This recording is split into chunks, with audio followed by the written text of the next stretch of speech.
para mais uma aula de arte, daquelas interessantíssimas. O assunto também dessa aula, vocês vão adorar. Nós vamos continuar a sequência aí da nossa arte contemporânea, ok? E para isso nós vamos entender o barroco, neobarroco e a web art. Por que eu vou falar do barroco, professora? A senhora acabou de falar que a gente vai entrar no contemporâneo. Porque eu preciso que vocês compreendam exatamente o que foi o movimento barroco, para que vocês entendam as características do neobarroco. Então nós vamos dar uma breve retomada sobre esse assunto, ok? Para que vocês não percam nenhum detalhezinho dessa aula. O que é o barroco? Barroco é um estilo artístico que surgiu no século XVI e se estendeu até o começo do século XVIII, caracterizado por ter uma estética com excesso de ornamentos e representações do divino. Nós vamos ver isso melhor, tá bom? O estilo barroco ele é marcado pelo rebuscamento, requinte e exagero de adornos. Este movimento surgiu com a missão de resgatar as ideias teocentristas e conter a reforma protestante de Martinho Lutero. Dessa forma, agia como uma ferramenta da Contra-Reforma. Conhecem Martinho Lutero? Já ouviram falar neste homem? Espero que sim. Eu não sei se vocês sabem disso, mas Martinho Lutero, um dado momento da vida dele, ele foi fazer uma viagem e começou a chover. E o Martinho esconde debaixo de uma árvore, de um arvoredo, uma coisa nesse sentido, e um raio cai nessa árvore. Ele, apavorado, fez uma promessa para Santa Ana. Sabe quem é Santa Ana? A avó de Jesus. Pois é. Ele fez uma promessa. Minha Santa Ana, se eu sair vivo daqui, eu prometo que eu vou virar um monge. E assim ele o fez. Como ele saiu vivo, ele foi estudar teologia contra a vontade do pai e se formou, como padre. Ele vai para Roma. Quando chega em Roma, porque Roma é o berço do catolicismo, ele vai para Roma e ele não fica nada satisfeito com as coisas que ele observa lá. Cobrança de indulgência? Nossa, o Papa pedia às pessoas para comprar para pagar o perdão. Ele achou aquilo muito estranho. Quer dizer que a gente paga e a gente é perdoado. E aquilo incomodou muito o Martinho Lutero. Então, Martinho Lutero, ele, sem intenção de causar uma revolução, tá? Ele começa a falar sobre essa doutrina da Igreja Católica. E aí ele tem muito apoio do povo, porque o povo passava muita fome, muita necessidade. Então, o povo vê no Martinho uma possibilidade de ter algo a mais, já que a igreja estava tirando muito dinheiro dessas pessoas. Vocês sabem que nesse período, quem mandava em tudo era a Igreja Católica, Então acabou desviando assim um pouco essa função da religião e levando um pouco para o comercial, Enfim, tudo isso porque eles queriam construir a Basílica de São Pedro, então o dinheiro era todo revestido para essa construção. Mas Martinho Lutero, com essas ideias dele, ele acaba criando um movimento que se chama a Reforma, que é a Reforma Protestante. E com isso, ele acaba dividindo essa religião em duas partes, o catolicismo e a Reforma Protestante. O que acontece nesse período? A Igreja Católica ficou doidona. Por quê? Estou perdendo fiel. E se eu perder fiel, eu perco dinheiro. E agora? A Igreja Católica ficou apertada. Primeiro, porque ela tinha que disputar o antropocentrismo do Renascimento. Lembra disso? Aí nós tivemos o Renascimento, e o Renascimento ele vai dar ênfase maior à ciência e vai valorizar o homem. Nós tínhamos na Idade Média uma valorização teocêntrica, onde tudo era voltado para Deus. Então, por exemplo, na Idade Média, se você tem uma dor de estômago, você não vai tomar um antiácido, porque a sua dor de estômago é porque você fez alguma coisa de errado. Vai orar a Deus, vai pedir perdão, vai pagar uma indulgência, que você será perdoado e essa dor de estômago sua vai passar. E aí nós entramos no Renascimento, onde a evolução da medicina. E a medicina explica algumas coisas. Não, meu jovem, toma um antiácido aí que você vai ficar bom e tal. Então, nós temos essa divisão. A Igreja Católica já teve um problema com a questão do antropocentrismo do Renascimento. Agora vem Martinho Lutero e ele simplesmente retoma toda essa ideia da Idade Média, né, fazendo com que a Igreja Católica perca mais ainda um pouco de fiéis. O que a Igreja Católica faz? Ela pensa assim, tenho que dar um jeito de conquistar os meus fiéis de volta. E espertinhos vão utilizar da arte. E o barroco, ele surge no meio desta confusão entre teocentrismo e entre o antropocentrismo e a Igreja Católica, ali no meio. Então, nós vamos ter no barroco algumas variedades de estilos de pintura, porém, permanecem algumas características que nós vamos ver a seguir, ok? Primeiro, professora, de onde surgiu esse nome barroco? O barroco, ele quer dizer pérola irregular. Algo estranho, diferente. Você usaria um colar de pérolas irregulares ou você acha mais harmônico a pérola arredondadinha? Né? Então, esse nome, a princípio, ele veio de forma pejorativa. Mas acabou ficando esse termo aí utilizado para o estilo de pintura, de arquitetura, de música. Inclusive música, gente, tem uma que eu adoro de Vivaldi. Dentro do álbum As Quatro Estações, escuta Outono. Eu adoro, é muito lindo. Então vamos lá, como é que eu vou saber quais são as características então de uma pintura barroca? Primeiro, nós teremos uma composição assimétrica. Sabem o que é simétrico e assimétrico? Vou explicar. Simetria, lados iguais, tá? Na arte, na matemática, vocês veem isso também, porque vocês já desenharam muito naquele papel quadriculado, onde a professora dá metade do desenho, você tem que completar a outra metade, igualzinho. Então, isso é simetria. Na arte funciona mais ou menos da mesma forma, tá? Só que na arte a gente fala simétrico e assimétrico, questão de pesos. Por exemplo, o Renascimento é totalmente simétrico. Se ele coloca uma imagem de uma pessoa do lado direito, certamente terá uma outra imagem do lado esquerdo com o mesmo peso visual. Por exemplo, poderia ser uma coluna, tá? Então, nós teremos um balanço, mesmo porque no Renascimento as obras são totalmente matematicadas. Existe esse nome? Elas são inseridas dentro de um triângulo, né? As imagens, a imagem principal é sempre central e nós temos os coadjuvantes ali nas laterais. Basta vocês lembrarem aí da última ceia, onde Jesus está no meio, são 12 apóstolos, 6 para um lado, 6 para o outro lado, né? Nós temos um equilíbrio.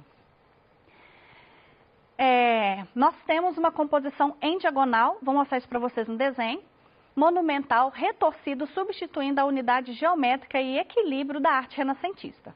Nós vamos ter também uma acentuação de claro e escuro. Na obra isso aqui vai ficar mais claro para vocês. Olha só, a imagem principal, ela não está no centro, mas ela está deslocada para o lado. No Renascimento a imagem principal, lembra da última ceia, é sempre no meio. E a composição do barroco é sempre em linha diagonal. Olha aqui. Tá vendo? A gente chama isso na arte de irregular. É uma composição em linha diagonal, onde o personagem principal estará em um dos lados da obra. E nós temos a questão do claro e escuro, trabalhado aqui mais voltado para a questão da dramaticidade. No Renascimento, claro e escuro serve para dar volume às formas. Aqui não, causa dramaticidade. Olha como o fundo é muito escuro, mas olha como é iluminada a imagem central da obra. Ok? Então, olhou uma obra, viu que ela está em diagonal, um fundo muito escuro e uma luminosidade muito intensa no principal, né? Você pode ter certeza que ela é um estilo barroco. Nós teremos, talvez, alguns probleminhas, porque nós teremos o barroco também dividido. O católico, ele vai utilizar da arte barroca para transmitir ensinamentos às pessoas que naquele período eram analfabetas Então, eles vão utilizar destes recursos. Inclusive, a dramaticidade na pintura surge no barroco. Olha as carinhas, né? Tudo caindo, tá sofrendo e tal. Então, esse tipo de expressão, ele aparece na pintura barroca.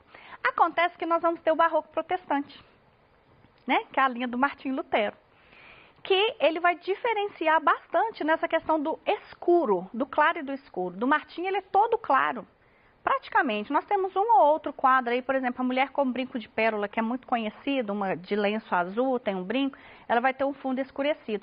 Mas a temática, ela vai ser outra, ela vai ser uma temática do dia a dia, ou ela vai ser uma temática ainda de mitologias, de histórias, tá?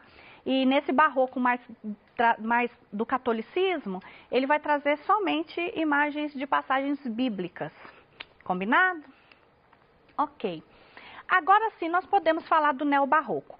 Quando nós pensamos em neobarroco, vocês podem imaginar exatamente características predominantes daquela época, que é o exagero. Acho que eu li para vocês no slide passado, mas não enfatizei isso. O barroco, ele é marcado por muitas informações. Basta vocês lembrarem aí, quem já foi em cidades do interior, como Ouro Preto, Mariana, Congonhas, vocês, dentro do interior das igrejas, ela é muito rica em detalhes. Nós temos muito rococós, muitas folhagens, muitos anjos, muita informação. Então, esse exagero de informação é uma marca do barroco. E no neobarroco, os artistas vão se apropriar desse conceito do exagero, ok? É o exagero que estará presente na obra deles. E nós temos um grande exemplo aqui, que é a Beatriz Milhazes, que, aliás, eu amo de paixão as obras dessa artista. Percebem como ele é carregado de cores, principalmente? Por que ele é carregado de cores? Porque a Beatriz, ela é apaixonada pelo carnaval, né? Ela é brasileira, ela gosta muito do carnaval, ela se inspira nessas cores do carnaval também para fazer as suas obras. Ela também estudou no exterior, então ela vai se inspirar em Matisse, com o fauvismo, Kandinsky, com o seu abstracionismo, e ela traz tudo isso para uma linguagem bem rebuscada, que é típico do barroco. Então, as obras dela, elas são compostas por pinturas, colagens, ela faz colagens com embalagens. Tem obras dela que tem lá a marca de chocolates bem expostas, né? E são trabalhos enormes, em torno de 60 metros cada tela. E ela, por enquanto, é a única artista em vida que vendeu uma obra, se eu não me engano, ela chama O Mágico. Ela vendeu uma de suas obras para o mesmo colecionador que comprou a obra Abaporu, de Tarsila do Amaral, por $1 milhão. Tá vendo? Ela vendeu esse quadro por $1 milhão e as pessoas, ela tem fila de encomendas para as obras dela que demora em torno de 1 ano, 2 anos para ficar pronto cada trabalho. Beatriz também faz instalações. Vocês lembram que eu falei para vocês sobre instalações? Ela também faz instalações com essas mesmas formas, porém com luzes. É maravilhoso o trabalho da Beatriz Milhazes, viu? Vale a pena vocês verem. E o web art? Sua principal característica é a interatividade. A arte e a tecnologia estão sempre lado a lado. O web, nome pelo qual a rede mundial de computadores e internet se tornou conhecida a partir de 1991. Nós vamos ter um caminhar, né, gente? Nós vimos a radioarte, nós já vimos como é que chama? Artes visuais, CoTV, né? A videoarte, onde não é a representação da pintura da TV, mas sim a TV envolvida dentro da arte. E nós vimos a web art, arte digital, só caminhando aí a questão da tecnologia, tá? Nós vamos ter essa característica da web art, a principal característica dela é a interatividade, ou seja, os participantes têm o poder de manipular essas obras de arte. Nós vamos ver isso agora mesmo com um exemplo que eu trouxe aqui para vocês, que está lá no PET, que vocês vão achar muito interessante, que é o Eduardo Kac. Eduardo Kac é um artista contemporâneo e pioneiro da arte digital, arte holográfica, arte da telepresença e bioarte. Em 1983, ele apresentou um trabalho chamado de Holopoesias. Eduardo Kac, ele é brasileiro, ele é formado em publicidade, jornalismo, alguma coisa nessa área. Ele trabalha com palavras, com textos, a princípio. E ele foi o primeiro a criar uma holopoesia. Holograma vocês conhecem, certo? Então, ele fazia as palavras voarem na nossa frente. Ele foi um desses pioneiros da web art, certo? Mas ele não mexeu só com isso, não. Nossa, esse Eduardo Kac é muita história para contar. Esse homem, ele veio do futuro, gente. Esse homem não nasceu aqui, não. Não é contemporâneo nosso, não. Olha o que ele faz. Na década de 80, o corpo era como se fosse uma forma de torturar a causa da existência da ditadura, né? Ele era um motivo de tortura para a ditadura. E esse é o contexto das obras de Eduardo Kac. Então, ele vai se relacionar muito com o corpo e a tecnologia. Ele pensa... Lembra quando eu falo para vocês de suporte da arte? Aí tem a body art. A body art pinta o corpo, né? É uma coisa externa. Eduardo Kac não. Eduardo Kac quer a essência da vida na arte. É diferente. Ele manipula célula, tá? Ele vai ser o inventor da bioarte. Então, o que Eduardo Kac faz? Ele cria uma cápsulazinha, né? Como se fosse é uma cápsulazinha do tempo. E ele faz uma performance onde ele insere essa cápsula no tornozelo dele. Sabe o que ele diz? Se nós temos a fotografia para registrar a nossa vida, né? Nossa passagem aqui na Terra, e nós temos o computador que tem uma memória interna que guarda as informações, por que nós não podemos ter uma memória dentro do corpo da gente? Então ele insere esse chip, essa cápsulazinha no tornozelo dele. E essa cápsula, ela transmite imagens 24 horas para um monitor. Olha a ideia do cara. Ele também foi o cara que fez a Alba, a coelhinha verde fluorescente. Eduardo Kac, o que ele fez? Olha isso. Ele pegou um trecho da Bíblia, Gênesis, capítulo 1, versículo 28, e transformou essa frase em código Morse. Okay? O código Morse ele é formado por ponto, traço longo, traço curto e espaço. Levou para a biologia e esses códigos se transformaram em proteínas de DNA, citosina, adenina, guanina e tinina. Ele escreveu o versículo da Bíblia em DNAs. Ele pegou esses DNAs, inseriu em uma colônia de bactérias. E essa colônia de bactérias, quando exposta a uma mesa de luz azul, elas ficam verde fluorescente. E aí tem um projetor que coloca para vocês o código Morse, a genética do DNA e o trecho da Bíblia. As pessoas participam como? Alterando a luz dessa mesa. Quando altera a luz dessa mesa, você causa uma mutação genética e as palavras se misturam e você muda todo o contexto da frase. Olha que incrível isso, né? Então, o Eduardo Kac, ele tenta colocar a vida dentro da tecnologia. Tem uma coisa que ele fala que é interessante, que muita gente é um pouco ciborgue, né? Você tem um implante dentário? Se você tem uma prótese, um marca-passo, então nós já temos a máquina dentro da gente, mas a gente nunca está dentro da máquina. Nós ainda não chegamos nesse ponto de eu estar andando na rua e falar, Wi-Fi liga, sem eu tocar no aparelho, né? Então é esse parâmetro que o Eduardo Kac ele vem tentando quebrar. Você acredita que ele fez uma transfusão de sangue para um robô? E vocês acreditam que o robô sintetizou o sangue dele, retirou o oxigênio e acendeu uma chama de fogo no coração? Pesquisa aí. O trabalho dele é curiosíssimo.